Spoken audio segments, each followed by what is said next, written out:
അവർ തങ്ങളുടെ കുടുംബങ്ങളെ പോറ്റാൻ വേണ്ടി ഇവിടെ വരികയും തങ്ങളുടെ മക്കളുടെയും പ്രായമായ വയോവൃദ്ധരായിട്ടുള്ള അവരുടെ മാതാപിതാക്കളെ സംരക്ഷിക്കുന്നതിന് വേണ്ടി ഇവിടെ എത്തപ്പെടുന്ന ഈ സ്ത്രീകൾ എന്തുമാത്രം ത്യാഗങ്ങളും പീഡനങ്ങളും അനുഭവിച്ചാണ് ഇവിടെ നിൽക്കുന്നതെന്ന കാര്യം കേരളത്തിലോ അല്ലെങ്കിൽ നമ്മുടെ ഇന്ത്യ രാജ്യം ഭരിക്കുന്ന ഭരണകൂടമോ ഇതുവരെ അറിയപ്പെടുന്നില്ല എന്നുള്ളത് വളരെ ദുഃഖകരമായ, വളരെ ഖേദകരമായ ഒരു സത്യം. റൈറ്റ് ഷാജി, ദയവായി തുടരുക.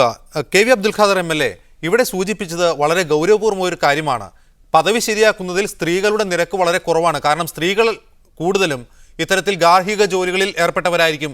അവർക്ക് എംബസിയുമായോ സാമൂഹ്യ പ്രവർത്തകരുമായോ ബന്ധമുണ്ടാകണമെന്നില്ല. യഥാർത്ഥത്തിൽ ഈ നിതാഖാത്ത് പ്രക്രിയയിൽ രേഖകൾ ശരിയാക്കേണ്ടതിൻ്റെ ചില ഘട്ടങ്ങളെങ്കിലും ചില നടപടികളെങ്കിലും നമ്മുടെ നാട്ടിൽ നടക്കേണ്ടതല്ലേ? കാരണം സൗദിയിലുള്ള പ്രവാസികളെക്കുറിച്ചുള്ള വിവരശേഖരണത്തോടൊപ്പം അവരെ പറ്റിയുള്ള അവരുടെ രേഖകൾ ശരിയാക്കുന്നതിനുള്ള വിവരങ്ങൾ അറിയിക്കേണ്ടത് യഥാർത്ഥത്തിൽ അവരുടെ നാട്ടിലുള്ള വീടുകൾ വഴിയല്ലേ? അല്ല, ഇക്കാര്യത്തിൽ ഒരു പ്രധാനപ്പെട്ട കാര്യം, നമ്മുടെ ഇനിയും രേഖ ശരിയാക്കാത്ത ആളുകളെ സംബന്ധിച്ച് പിന്നെ നാട്ടിൽ നിന്നുള്ള ഇൻഫർമേഷന്റെ അടിസ്ഥാനത്തിൽ ചില ഇടപെടലുകൾ അനിവാര്യമാണ്. പ്രത്യേകിച്ച് താങ്കൾ ചൂണ്ടിക്കാണിച്ചതുപോലെ സ്ത്രീകളായിട്ടുള്ള തൊഴിലാളികൾ അവർക്ക് പിന്നെ എംബസിയുമായിട്ട് ബന്ധപ്പെടാനും അതുപോലെ തന്നെ പൊതുപ്രവർത്തകരുമായിട്ട് ബന്ധപ്പെടാനും അവിടുത്തെ നിയമം അനുശാസിക്കുന്ന ചില പ്രശ്നങ്ങളുണ്ട്. അപ്പൊ സ്വാഭാവികമായിട്ടും ഇത്തരം ആളുകളെ സംബന്ധിച്ചൊക്കെയുള്ള വിവരശേഖരണം നാട് മുഖേന, നാട്ടിലെ വിവിധ ഏജൻസികൾ മുഖേന നടത്തിയാൽ കുറച്ചുകൂടി സഹായകരമാകും എന്ന് എനിക്ക് തോന്നുന്നു. ഇവിടെ ഈ ചർച്ചയിൽ എനിക്ക് പറയാനുള്ള മറ്റൊരു പ്രധാനപ്പെട്ട പ്രശ്നം, നവംബർ 3 അവസാനിക്കുമ്പോൾ ഈ ആളുകളിൽ പലരും ഇപ്പൊ ഫൈനൽ എക്സിറ്റിനൊക്കെ വേണ്ടി അപേക്ഷ സമർപ്പിച്ച ആളുകൾ നാട്ടിലേക്ക് വരാൻ വേണ്ടി കാത്തു നിൽക്കുകയാണ്. ഈ ആളുകളെ നാട്ടിലെത്തിക്കുന്നതിന് ഇന്ത്യ ഗവൺമെന്റ് ഇതുവരെ യാതൊരു മുന്നൊരുക്കവും നടത്തിയിട്ടില്ല എന്ന പ്രശ്നം നമ്മുടെ മുമ്പിലുണ്ട്. അത് ഗവൺമെന്റ് കാര്യമായി പരിഗണിക്കേണ്ട ഒരു പ്രശ്നമാണ്. നേരത്തെ ശ്രീ ഷാജി മതിലകം ചൂണ്ടിക്കാണിച്ച ഒരു പ്രധാനപ്പെട്ട പ്രശ്നം നമ്മുടെ ഗവൺമെന്റിന്റെ ഒരു പൊതു നിലപാടുമായി ബന്ധപ്പെട്ട പ്രശ്നമാണ്. ഈ ആളുകളെ നാട്ടിലെത്തിക്കുന്നതിന് സൗജന്യ നിരക്കിൽ നാട്ടിലെത്തിക്കുന്നതിന് ശ്രമിക്കും എന്നായിരുന്നു ബഹുമാനപ്പെട്ട മുഖ്യമന്ത്രി നിയമസഭയിൽ പറഞ്ഞത്.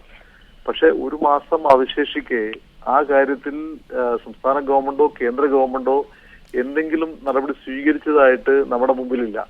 അപ്പൊ നവംബർ 3 ഈ അന്ത്യശാസന തീയതി അവസാനിച്ചു കഴിഞ്ഞാൽ നാട്ടിലേക്ക് വരാൻ വേണ്ടി എംബസിയിൽ നിന്ന് പിന്നെ ഫൈനൽ എക്സിറ്റ് അടിച്ച ആളുകൾ അവരെങ്ങനെ നാട്ടിലെത്തും? അവര് പിന്നെ നാട്ടിൽ വരുന്നതിന് ഗവൺമെന്റ് എന്തെങ്കിലും സംവിധാനം ഒരുക്കുമോ? ഇത്തരം കാര്യങ്ങൾ ചർച്ച ചെയ്യേണ്ട സമയമാണിപ്പോൾ.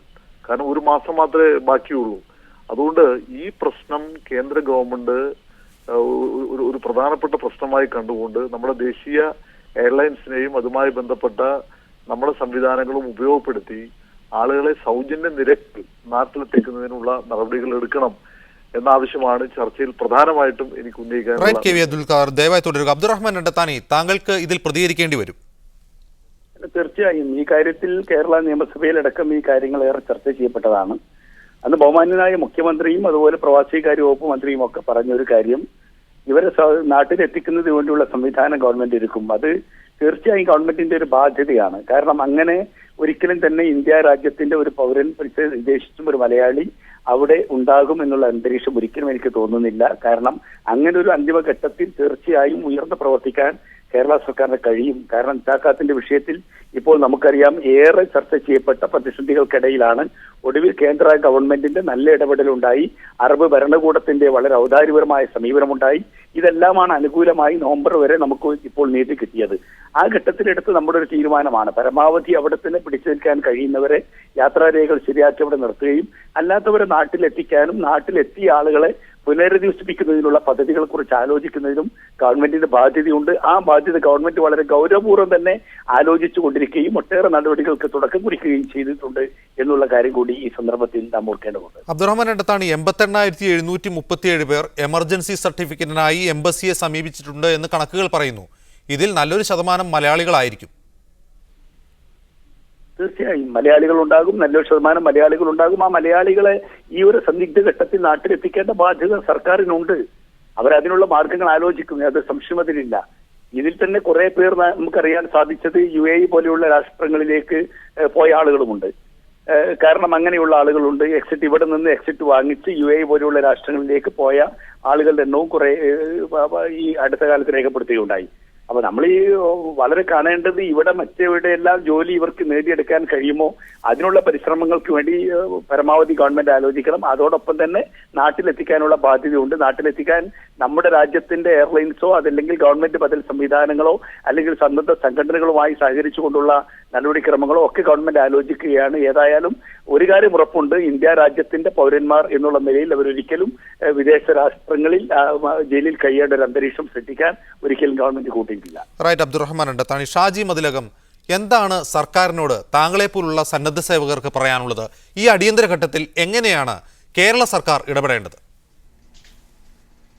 ഇതിനു മുമ്പ് തന്നെ കേരള സർക്കാർ പറഞ്ഞ ഒരുപാട് കാര്യങ്ങൾ ഇനിയും ഇവിടെ നിലനിൽക്കുകയാണ്. അത് ശരിയായ തരത്തിൽ അവർക്ക് ഇത് ചെയ്യുവാനോ അതല്ലെങ്കിൽ അതിന് ബന്ധപ്പെട്ട ആളുകളെ സമീപിച്ചുകൊണ്ട് അവർ ഇവിടെ വാഗ്ദാനം ചെയ്യപ്പെട്ടിട്ടുള്ള കാര്യങ്ങൾ തന്നെ ചെയ്യുവാൻ ഇതുവരെ കഴിഞ്ഞിട്ടില്ല എന്നുള്ളത് വളരെ ഖേദകരമാണ്.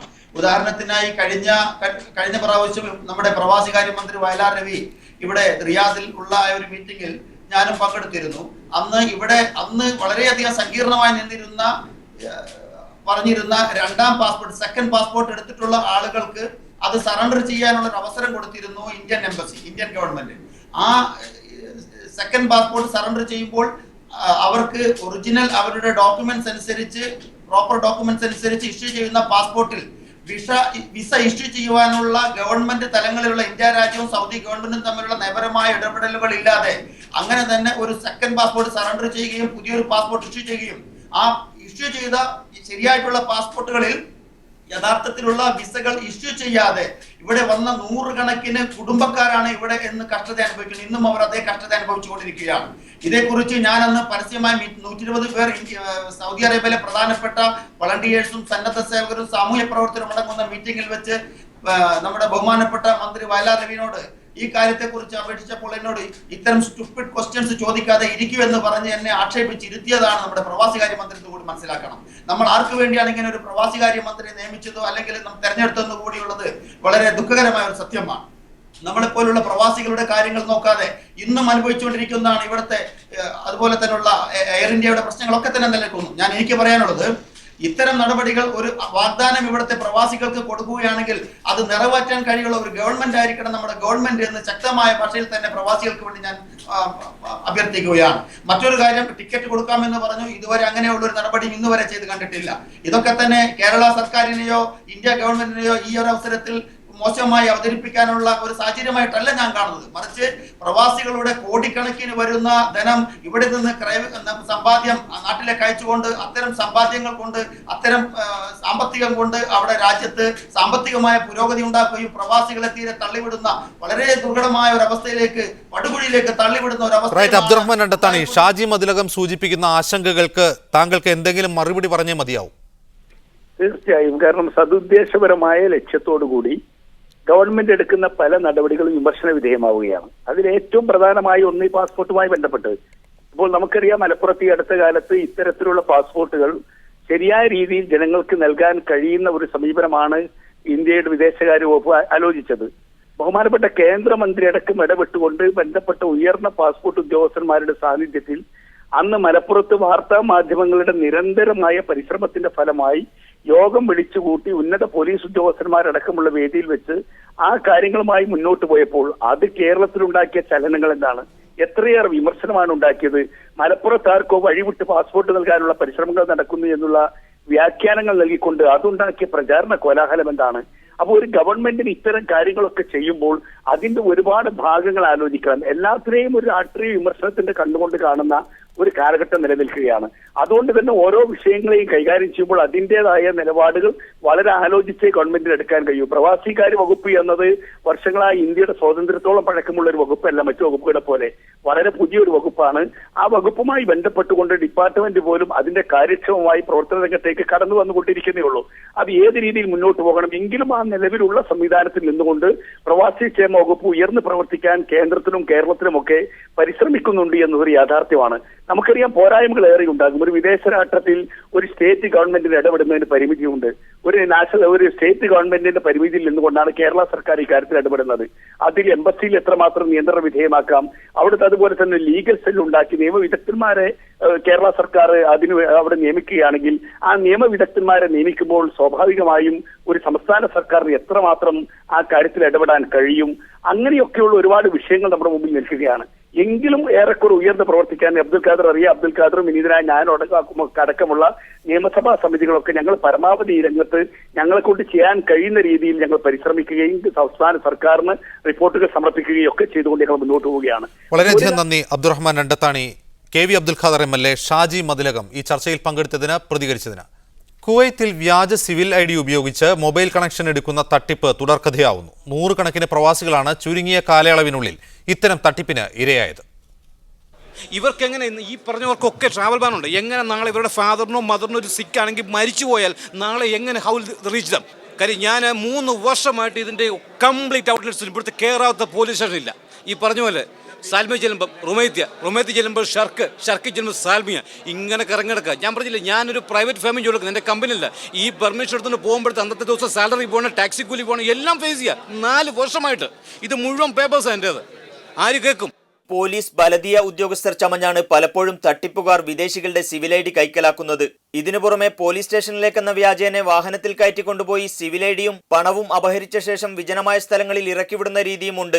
ജോലി വാഗ്ദാനം ചെയ്ത് ബയോഡാറ്റയോടൊപ്പം സിവിൽ ID കോപ്പി കൈവശപ്പെടുത്തുന്ന ബിരുദന്മാരും കുറവല്ല. ഇതിനെല്ലാം പുറമെ ടെലികോം കമ്പനിയിൽ നിന്നാണെന്ന് പറഞ്ഞ് ഫോണിൽ ബന്ധപ്പെടുകയും സ്മാർട്ട് ഫോണുകൾക്ക് ആകർഷകമായ ഇളവുകൾ നൽകി പ്രലോഭിപ്പിച്ച് രേഖകൾ കൈവശപ്പെടുത്തുന്ന സംഘവും സിവിൽ ID തട്ടിപ്പ് രംഗത്ത് കുവൈത്തിൽ സജീവമാണ്. തട്ടിപ്പിനിരയായ പ്രവാസികൾ നാട്ടിൽ പോകുന്ന നേരത്ത് എയർപോർട്ടിൽ വെച്ചാണ് തങ്ങളുടെ പേരിൽ വൻ ബാധ്യതയും യാത്രാവിലക്കും ചുമത്തപ്പെട്ട വിവരം അറിയുക. ചെറുവരുമാനക്കാരും ബക്കാല, കഫ്റ്റീരിയ തുടങ്ങിയ സ്ഥാപനങ്ങളിൽ ജോലി ചെയ്യുന്ന അവിദഗ്ധ തൊഴിലാളികളുമാണ് പലപ്പോഴും ഇത്തരം തട്ടിപ്പുകൾക്ക് ഇരയാകുന്നത്. കുവൈറ്റിൽ അടുത്ത കാലത്തായി കർശനമാക്കിയ തൊഴിൽ ഗതാഗത പരിശോധനകളുടെ മറവിൽ മലയാളികളേറെയുള്ള അബ്ബാസിയ പോലുള്ള സ്ഥലങ്ങളിൽ തട്ടിപ്പു സംഘങ്ങൾ വിഹരിക്കുകയാണ്. കഴിഞ്ഞ 1 മാസത്തിനിടെ 20ഓളം സംഭവങ്ങളാണ് പുറത്തുവന്നത്. അതേസമയം ഇടയ്ക്കെങ്കിലും പിടിക്കപ്പെടുന്ന അക്രമികൾക്കെതിരെ പരാതി നൽകാൻ കേസിന്റെ നടപടിക്രമങ്ങൾ ഓർത്ത് ആളുകൾ തയ്യാറാവാത്തതും അക്രമികൾക്ക് വളമാകുന്നുണ്ട്. Muneer Ahmed, media 1 Kuwait.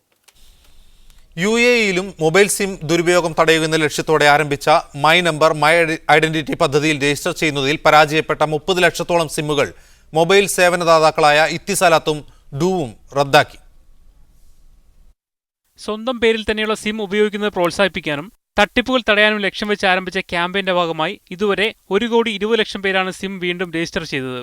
40 ലക്ഷത്തോളം കണക്ഷനുകൾ ഇനിയും രജിസ്റ്റർ ചെയ്യാനുണ്ടെന്നാണ് കണക്കുകൂട്ടൽ. ഈ സാഹചര്യത്തിലാണ് my number my identity campaign 5ാം ഘട്ടം ആരംഭിച്ചത്. അടുത്ത വർഷം ആദ്യം വരെ ക്യാമ്പയിൻ തുടരും. ഒരാളും തങ്ങളുടെ പേരിൽ രജിസ്റ്റർ ചെയ്യാത്ത കണക്ഷനുകൾ ഉപയോഗിക്കാതിരിക്കുന്നതിനാണ് ക്യാമ്പയിൻ നടത്തുന്നതെന്ന് telecommunication regulatory authority director general Mohammed Nasser Al Ghanim പറഞ്ഞു.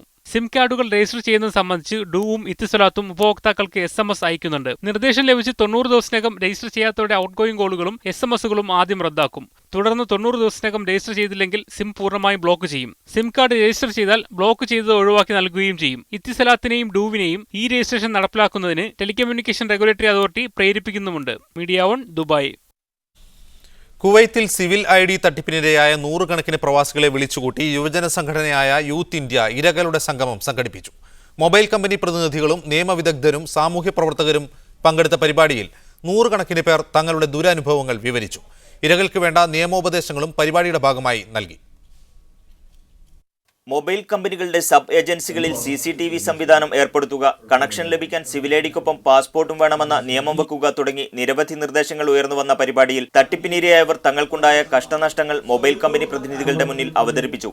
വിഷയം മാധ്യമങ്ങളുടെ സഹായത്തോടെ ബന്ധപ്പെട്ട സർക്കാർ ഏജൻസികളുടെ ശ്രദ്ധയിൽപ്പെടുത്തി എത്രയും പെട്ടെന്ന് പരിഹാരം കാണേണ്ടതുണ്ടെന്നും സാധ്യമാകുന്ന എല്ലാ സഹായങ്ങളും നൽകാൻ തയ്യാറാണെന്നും Asian cultural forum director Abdul Aziz Al Duwaij പറഞ്ഞു. ഇരകളിൽ നിന്ന് ലഭിച്ച വിവരങ്ങളുടെ അടിസ്ഥാനത്തിൽ കൂടുതൽ സുരക്ഷാ മുൻകരുതലുകൾ കൈക്കൊള്ളുമെന്നും തങ്ങളുടെ കമ്പനിയിൽ നിന്നും ഇതുവരെ തട്ടിപ്പിനിരയായവരുടെ കേസുകൾ പിൻവലിക്കുന്നതിന് എല്ലാവിധ സഹായങ്ങളും നൽകാൻ തയ്യാറാണെന്നും Wataniya mobile fraud control manager Thomas Shetty പറഞ്ഞു.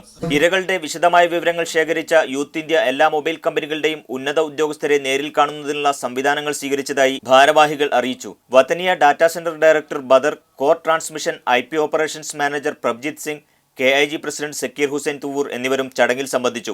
അൽ യാക്കൂത്ത് ലീഗൽ ഗ്രൂപ്പിന്റെ കൺസൾട്ടന്റ് അഡ്വക്കേറ്റ് അനൂപ് വാസു തട്ടിപ്പിനിരയായവർക്ക് വേണ്ട നിയമോപദേശങ്ങൾ നൽകി. Youth India president E. Arshad അധ്യക്ഷനായിരുന്നു. Media 1 Kuwait.